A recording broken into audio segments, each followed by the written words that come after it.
Jacob Beasy is a Duke senior and member of the swimming and diving team. He's one of 12 million Americans living with food allergies.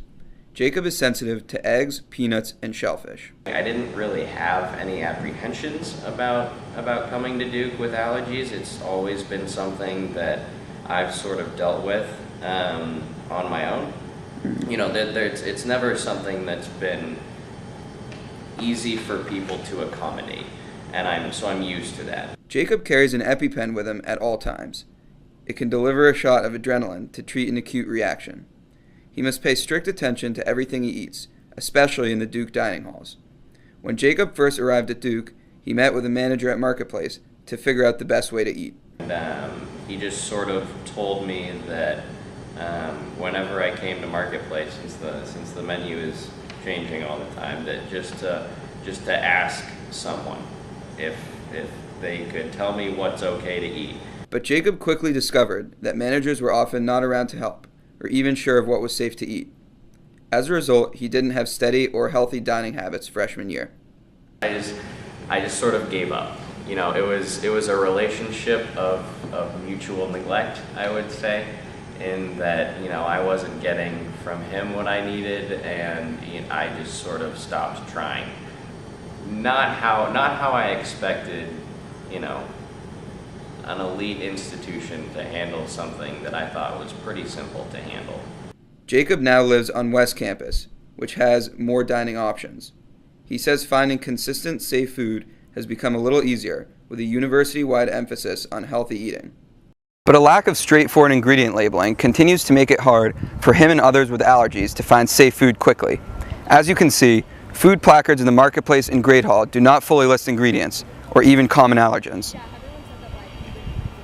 Jacob points out that it would be easy for Duke to adopt a Whole Foods model. The popular grocery store lists all the ingredients in their products and ready-to-eat meals. It's so simple, and in bold are common allergens: eggs, wheat, whatever, you know, and it cuts out having to go and talk to the manager, go to talk to the cook. It just cuts out so much of this time and effort that shouldn't even have to happen, and talking with people who honestly don't know and don't give a shit. Franca Alphen is the Director of Nutrition Services at Student Health. She works directly with managers at all on-campus dining halls. Alphen insists that every server and manager goes through multiple trainings on food allergy awareness. These include regular meetings with school dietitians. She says relying solely on an ingredient labeling system would pose risks to students with allergies. We want to make really sure that if we put information out there, that it's accurate information. One of the challenges with labeling foods is that labels can be wrong. And sometimes the wrong foods get the wrong labels, and sometimes there's a misprint. I mean, it's just human nature. Alphen feels that the current system of talking to managers is the safest option for students, even if it is time-consuming.